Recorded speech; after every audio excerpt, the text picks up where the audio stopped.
ආයිබෝවන් අද අපි ඔයගලන්ට අරගෙන එන්නේ 9 වසර දෙවෙනි පාඩ ද්විමීය සංඛ්‍යා කියන පාඩමයි ඔයාට අරගෙන එන්නේ වීඩියෝ එකේ තියරි කොටස් ටික ඔයාට තේරෙන්න. ඉතාමත් සරලව විදියට තමයි මේක අපි වීඩියෝ හදලා තියෙන්නේ.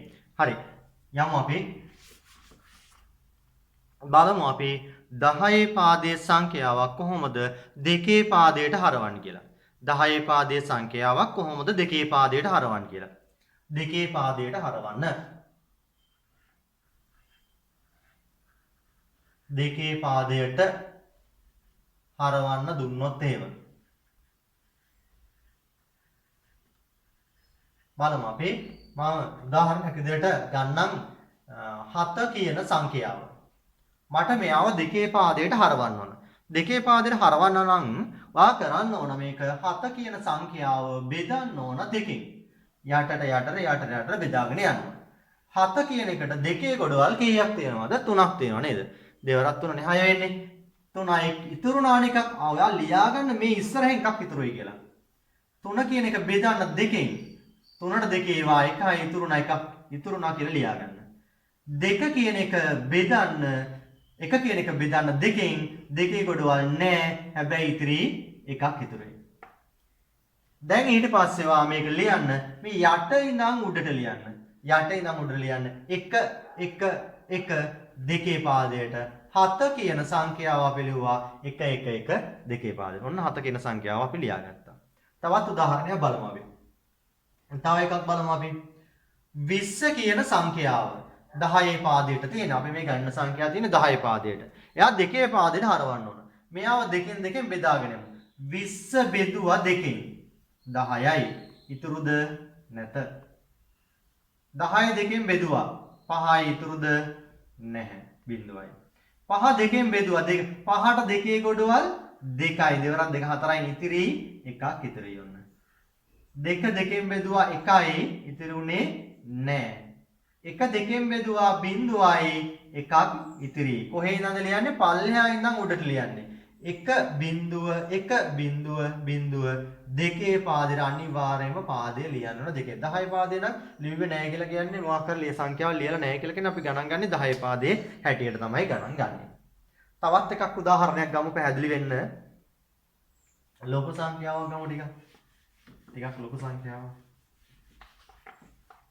අපි ගමු 78 වගේ සංඛ්‍යාවක්.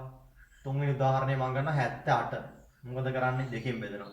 78 බෙදුවොත් දෙකෙන් 7ට දෙකේ ගොඩවල් කීයද? 7ට දෙකේ ගොඩවල් 3යි නේද පුතේ? මෙහෙම බෙදන්න බැයි නම් මෙහෙම බෙදලා මෙතනට උත්තරේ ගන්න. 7ට දෙකේ ඒවා 3ක් දෙවරක් 3 6ක් එකක් ඉතුරුයි 18ට දෙකේ ගොඩවල් 9ක් 9 වරක් 2 18යි 18න් 18 බිඳුව ඉතුරුන්නේ නැහැ. 39යි ඉතුරුනේ නැහැ. 39 දෙකෙන් බෙදන්න. 3ට දෙකේ ඒවා 1යි එකක් ඉතුරුයි 19ට දෙකේ ගොඩවල් 9යි ඉතිරි එකක්. මේක හිතෙන් බෙදන්න බැරි කට්ටිය බෙදා ගන්න පල්ලෙහාට බෙදලා උත්තරේ මෙතනට ගන්න. 3ට දෙකේ 1යි දෙවරක් 2යි දෙකෙන් 3ෙන් 2ක් 1යි 19ට කොච්චරද? 19ට 9යි 9 වරක් 2 18යි ඉතුරු නකක් මෙන්න 19 කියලා ලිව්වා. ඉතුරු වෙච්ච එක මෙන්න මේ පැත්තෙන් ලියාගත්තා. හරිද? හිතින් බෙදන්න බැරි කට්ටිය ගන්න එහෙම. 19 දෙකෙන් බෙදුවා 19ට දෙකේ ගොඩවල් 9යි ඉතිරි වෙනවා එකක් ඉතුරුයි. මේ එකම ලියන්න යට මෙහෙම ගහගෙන යන්න පැටලෙනවා බලන්න. 9ට දෙකේ ගොඩවල් කොච්චරක් තියෙනවද? 4යි 4 වරක් 2 8යි එකක් ඉතුරුයි. 4ට දෙකේ ගොඩවල් කීයක් තියෙනවද? 2යි දෙවරක් 2 4යි ඉතිරි නෑ. එහෙනම් 2ට දෙකේ ගොඩවල් කීය? 2යි ඉතිරි නැහැ. 1 දෙකෙන් බෙදුවා බිඳුවයි 1ට දෙකේ ගොඩවල් නෑ එකක් ඉතුරු වුණා. ඔන්න ලියමු අපි එහෙනම් යට ඉඳන් උඩට ලියමු 1.1.1.1 දෙකේ පාදයට. මෙන්න දෙකේ පාදයට ලියන්නේ 10 පාදයේ සංඛ්‍යාවක් දෙකේ පාදයට ලියන විදිය තමයි දෙකෙන් බෙදාගෙන ගිහිල්ලා ඉස්සරහින් බෙදනකොට ලියන්න ඕන ඉතුරු වුණාද නැද්ද කියන එක ලියලා යට ඉඳන් ඉලක්කම් ටික ලියාගෙන ගියා නම් හරි. ඔන්න ඔච්චරයි තියෙන්නේ 10 පාදයේ සංඛ්‍යාවක් දෙකේ පාදයට හරවන්න. දැන් අපි බලමු දෙකේ පාදයෙන් දීලා තියෙන සංඛ්‍යාවක් කොහොමද 10 පාදයට හරවන්නේ කියන එක. දෙකේ පාදයේ සංඛ්‍යාව 10 පාදයට හරවමු. දෙකේ පාදයේ සංඛ්‍යාවක් 10 පාදයට හැරවීම තමයි දැන් යන්නේ. 10 පාදයට නැත්තම් දශමයේ සංඛ්‍යාවලට හරවන්න. 10 පාදයට හරවන්න. 10 පාදයට හරවන්න.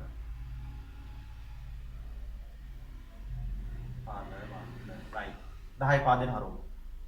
දැන් ඔයාලට දෙනවා මෙන්න මෙහෙම ගානක්. 1.1 දෙකේ පාදයට. හරි. ඊට ඉස්සෙල්ලා බලමුද මේක ගණක රාමුවකින් නිරූපණය කරන්න. 1.11 කියන එක. දෙකේ පාදයේ සංඛ්‍යාවක්. ගණක රාමුවකින් නිරූපණය කරනකොට දෙකේ බල විදියට 10 පාදේව අපි 10 බල විදියට නෙතුපුනේ. එහෙනම් මේක දෙකේ බල විදියට තියෙන්නේ. මෙයා දෙකේ බිඳුවෙනි බලය. මෙයා දෙකේ පළවෙනි බලය. මෙයා දෙකේ දෙවෙනි බලය. මෙයා දෙකේ තුන්වෙනි බලය. ඔයාලට ගණක රාමුවකින් නිරූපණය කරන්න කියලා આવොත් 1 2 3 4යි. මෙන්න මේව නිරූපණය කරන්න පුළුවන්. ඔයාලට පුළුවන් මේක දෙකේ ඒවා කොච්චරක් තියෙනවද? 1 2 right 1 2 3 4යි. දෙකේ බිඳුවේ ඒවා. දෙකේ එකේ ඒවා. දෙකේ දෙකේ ඒවා. දෙකේ තුනේ ඒවා. දෙකේ බිඳුවේ ඒවා එකක්. දෙකේ එකේ ඒවා එකක්. දෙකේ දෙකේ ඒවා නැහැ. දෙකේ තුනේ ඒවා එකක්. ඔන්න ගණක රාමුවකින් නිරූපණය කරන්න කිව්වොත් මෙහෙම ලියවෙන්නේ. හරි. දැන් බලමු මේවා 10 පාදයට හරවන්න. දැන් අපි දන්නවා මේ තියෙන දෙකේ බිඳුව දෙකේ 1 දෙකේ 2 දෙකේ 3. දෙකේ බිඳුව කියන්නේ කීයද පුතේ? 1 නේද? දෙකේ 1 කියන්නේ කීයද? 2යි නේද? දෙකේ 2 කියන්නේ මෙයාව තව දෙකකින් වැඩිලා 4යි නේද? දෙකේ 3 කියන්නේ 4 දෙකකින් වැඩි වෙලා 4 වර 2 8යි. 2 වර 3 6 නෙමෙයි 4 දෙකකින් වැඩි වෙලා 8යි.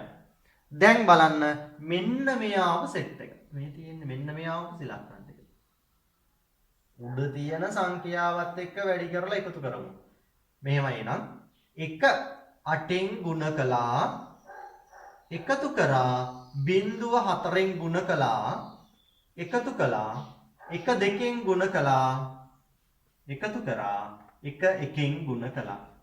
මේ ටික එකතු කරගත්තා නම් හරි. 8 වරක 1 8යි බිඳුව 4න් බිඳුවයි 1 රක් 2 2යි 1 රක් 1යි 8යි 2යි 10යි 10යි 1 11යි. මේ 11 කියන සංඛ්‍යාව තමයි ලියලා තියෙන්නේ නේද? 11 කියන සංඛ්‍යාව තමයි ලියලා තියෙන්නේ. පාට මේ පියවර නැතුව ගන්නත් පුළුවන්. 1 ලිව්වා 1 2කින් වැඩි කරා 2යි 2 2කින් වැඩි කරා 4යි 4 2කින් වැඩි කරා 8යි. මුලින්ම මම කියලා දුන්නා මේක එන ක්‍රමයක් එක්ක ඔන්න දීලා දුන්නේ. හරිද? ඊළඟ පියවරේදී නම් මම මේක ලියන්නේ නැහැ. මෙයා විතරක් ලියාගෙන යනවා. යමු අපි තව ගානකට.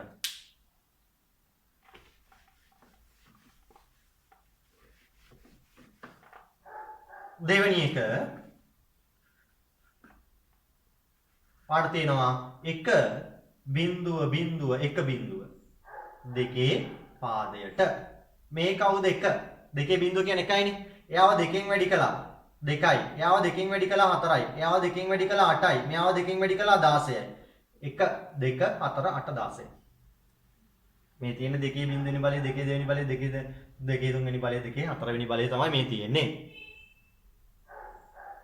මේක ලියනවා 1 වැඩි කිරීම 16 එකතු කිරීම බිඳුව වැඩි කිරීම 8 එකතු කිරීම බිඳුව වැඩි කිරීම 4 එකතු කිරීම 1 වැඩි කිරීම 2 එකතු කිරීම බිඳුව ගුණ කිරීම 1 16 වරක් 1 16යි බිඳුව 8න් බිඳුවයි බිඳුව 4න් බිඳුවයි දෙවරක් 1 2යි බිඳුව වරක් 1 බිඳුවයි එකතු කරන්න 16 2යි 18යි. එහෙනම් මෙන්න 10 පාදේ හැදුවා. 10 පාදේ හදනකොට අපි මේව ලියාගෙන ගියා නම් හරි. පැහැදිලි වුණා කියලා හිතනවා මම. අපි යනවා දැන් දෙකේ පාදයේ සංඛ්‍යා කොහොමද එකතු කරන්නේ කියන එකට යමු අපි. දෙකේ පාදයේ සංඛ්‍යා එකතු කරන්නේ කොහොමද? දෙකේ පාදයේ සංඛ්‍යා එකතු කරන්නේ. දෙකේ පාදයේ සංඛ්‍යා එකතු කරමු අපි. අගය සොයන්න.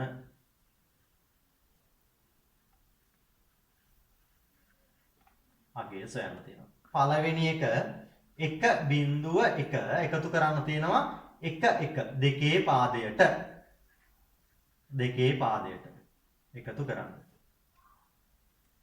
දැන් 10 පාදයේ සංඛ්‍යා එකතු කරනකොට 10 ආවොත් අපි බිඳුවයි කියලා දාලා එහා පැත්තට එකක් ගෙනියනවනේ 10 ගඩොල් 1යි කියලා. දෙකේ පාදයටත් එහෙමයි. දෙක ආවොත් අපි බිඳුව දාලා එහා පැත්තට දෙකේ ගඩොල් 1යි කියලා ගෙනියන්න ඕන. හතර ආවොත් අපි බිඳුව දාලා දෙකේ ගඩොල් 2යි කියලා එහා පැත්තට ගෙනියන්න ඕන. හරිද? යමු අපි එනවා. මේකට. 1 1 2යි දෙක ආවොත් දාන්නේ බිඳුව දෙකේ ගඩොල් 1යි කියලා එහා පැත්තට ගෙනියනවා. 1 1 2යි දෙක ආවොත් දාන්නේ බිඳුව දෙකේ ගඩොල් 1යි කියලා එහා පැත්තට ගෙනියනවා. 1 1 2යි දෙක ආවොත් දාන්නේ බිඳුව දෙකේ ගඩොල් 1යි කියලා එහා පැත්තට ගෙනියනවා. 1යි එනවා. මෙන්න උත්තරය 1 බිඳුව බිඳුව 2. තවත් එකක් බලමු අපි. 1 බිඳුව 1 1 බිඳුව එකතු කරන්න තියෙනවා. මේක බලන්න.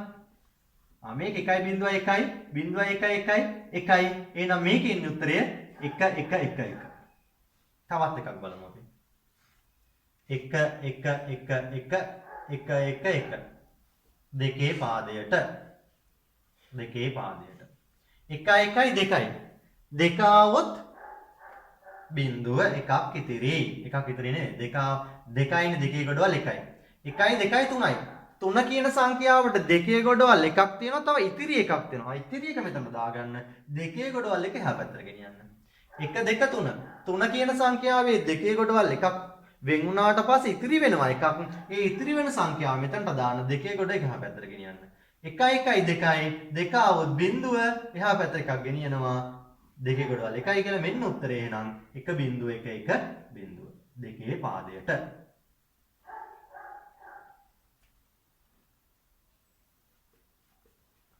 තව එකක් බලමු අපි. 1 බිඳුව 1 1 1 1 1 දෙකේ පාදයට. 1 1 2 දෙක આવොත් බිඳුව එකක් ගනිනවා හැබැයි. 1 2 3යි. 3 කියලා කියන්නේ දෙකේ ගොඩවල් එකකුත් තවත් ඉතිරි එකක් තියෙනවා. ඉතිරි එක තමයි මෙතනට දාගන්නේ දෙකේ ගොඩ එහා පැත්තට ගෙනියනවා. 1 1 2යි. බිඳුවයි දෙකේ ගොඩවල් එකක් තියෙනවා. ඒක එහාට. 1 1 2යි. දෙකේ ගොඩවල් 1යි 1යි දෙකේ පාදයට.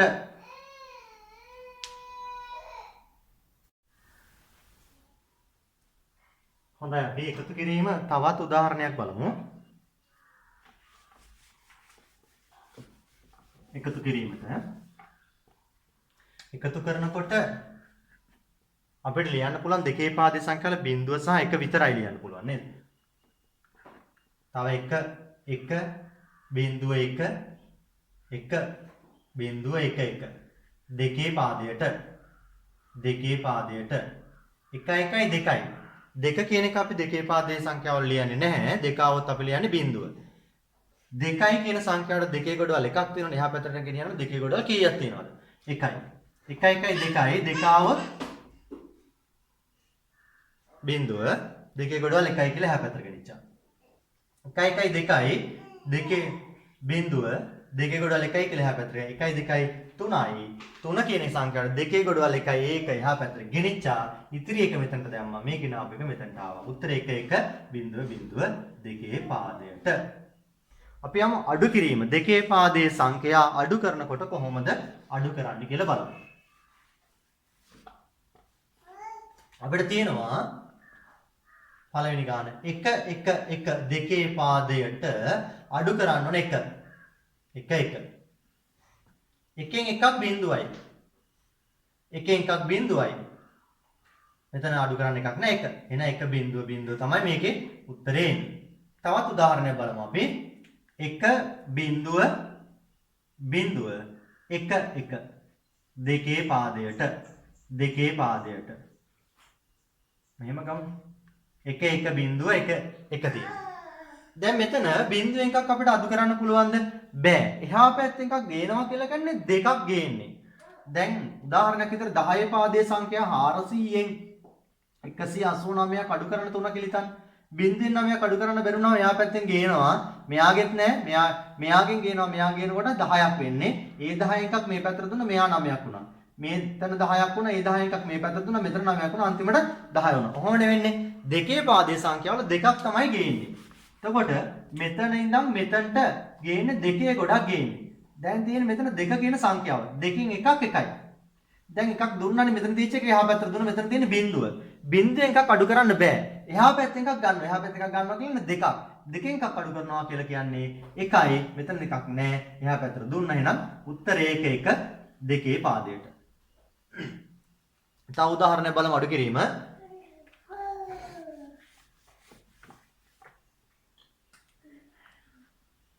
තුන්වෙනි ගාන අපේ උදාහරණ ගාන අඩු කිරීමේ 1 බිඳුව බිඳුව බිඳුව 1 1 1 අඩු කරන්න තියෙන්නේ දෙකේ පාදයට දෙකේ පාදයට. ඔන්න දැන් බලමු මොකද වෙන්නේ කියලා. බිඳුවෙන් එකක් අඩු කරන්න බෑ. එහා පැත්තෙත් නෑ ගන්න. මෙයාගෙත් නෑ ගන්න. මෙයාගෙන් දැන් අරන් ඉන්න ඕන. මෙයා මේ පැත්තට එකක් දෙනවා කියලා කියන දෙකේ කොටක් දුන්නා. ඒ දෙකේ කොටෙන් එකක් මේ පැත්තට දුන්නා කියලා කියන්නේ දැන් මෙයා ගාව ඉතිරි එකයි. දැන් මෙයා ගාව දෙකක් තිබුණා. ඒ දෙකේ කොටෙන් එකක් මේ පැත්තට දුන්නා කියලා කියන්නේ දැන් ඉතිරි එකයි. මෙයා ගාව දෙකක් ඉතිරි. මේ ඉතිරි ගාන තමයි මම උඩින් ලියාගත්තේ. දෙකෙන් එකක් අඩු කළා එකයි. එකෙන් එකක් අඩු කළා බිඳුවයි. එකෙන් එකක් අඩු කළා බිඳුවයි. මේක තමයි අපි එහා පැත්තට දුන්නේ. බිඳුව බිඳුව 1 දෙකේ පාදයට. තව උදාහරණයක් බලමු අපි. 1 බිඳුව 1 බිඳුව 1 1 1 දෙකේ පාදයට අඩු කරන්න තිබුණේ. දැන් ඔන්න මෙයාගෙන් අඩු කරන්න බෑ. බිඳුවෙන් එකක් අඩු කරන්න බෑ. එහා පැත්තෙන් ගන්නවා කියලා කියන්නේ දෙකයි. දෙකෙන් එකක් අඩු කළා එකයි. එහා පැත්තට දුන්නා කියලා මෙයා ගාව බිඳුව තියෙන්නේ. මෙයා ගාවත් බිඳුව තියෙන්නේ. ඔන්න මෙයා මේ පැත්තට එකක් දෙනවා. මෙයා දුන්න ගම මෙයා දෙකක් වුණා. මෙයා දෙකක් වෙච්ච එකනා මෙයා මේ පැත්තට එකක් දුන්න ගම මෙයා ගාව දැන් එකක් තියෙන්නේ. මෙයා ගාව එකක් තියෙන්නේ. මෙයා ගාව දෙකක් තියෙනවා. මේ මෙයා ගාව තියෙච්ච දෙක මෙතන එක නැහැ. එහා පැත්තට දුන්නේ නේද? දෙකෙන් එකක් එකයි. දැන් මෙතන ගාව එකයිනේ තියෙන්නේ. එකෙන් එකක් බිඳුවයි මෙයා ගාව එකක්වත් නැහැ. එහා පැත්තට දුන්නේ නේද? උත්තරය බිඳුව 1 1 දෙකේ පාදයට. තව උදාහරණයක් බලමු. 1 බිඳුව බිඳුව 1 1 බිඳුව 1 දෙකේ පාදයට දෙකේ පාදයට. එකෙන් එකක් බිඳුවයි බිඳුවෙන් බිඳුව බිඳුවයි බිඳුව එකක් බෑ පැත්තෙන් ගත්තා. දෙකයි දෙකෙන් එකක් එකයි. මෙතන නෑ එකෙන් එකක්. එතන දෙන්නේ බිඳුව ඕන නම් බිඳුව ලියන්න පුළුවන් එතන දෙකේ පාදයට අඩු කරන්න තිබුණේ. 1 බිඳුව බිඳුව 2. හරි. දෙකේ පාදයේ සංඛ්‍යාවල ඕගලන්ට ඔන්න ඔච්චරයි තියෙන්නේ. 10 පාදයේ සංඛ්‍යාව දෙකේ පාදයට හරව ගන්න. දෙකේ පාදයේ සංඛ්‍යාව 10 පාදයට හරව ගන්නේ කොහොමද? ඊට පස්සේ දෙකේ පාදයේ සංඛ්‍යා එකතු කරාම සහ දෙකේ පාදයේ සංඛ්‍යා අඩු කිරීම. තව දෙකේ පාදයේ සංඛ්‍යාවක් කොහොමද ඝනකරාමුකින් නිරූපණය කරන්නේ? ඔන්න ඔය ටික තමයි ඔයගලන්ගේ දෙවෙනි පාඩමට තියෙන්නේ දෙකේ පාදයේ සංඛ්‍යාවල. මම හිතනවා පාඩම තේරුණා කියලා. මාත් ප්‍රශ්නයක් තියෙනවාට කමෙන්ට් කරන්න පුළුවන්. කමෙන්ට් කරන්න. ඊළඟ පාඩම සඳහා සබ්ස්ක්‍රයිබ් කරලා තියාගන්න. මේ වෙනකොටත් අපි පාඩම් දාලා තියෙන්නේ 9 වසරේ පාඩම් 6 වසරේ සිට 11 වසර වෙනකන් පාඩම් දාලා තියෙන්නේ YouTube එකේ විශ්වෝදය ගණිත පන්තිය YouTube එකෙන් ඔයාට බලා ගන්න පුළුවන් තියරි කොටස් ටික හරියටම. ඊට පස්සේ අපි ඔයාලට දෙවෙනි වාරයට තුන්වෙනි වාරයට වාර විභාග පේපර් සාකච්ඡාවකුත් මේකම අරගෙන එනවා. අපිත් එක්ක රැඳී ඉන්න. හරි. සියලු දෙනාටම සුබ දවසක්.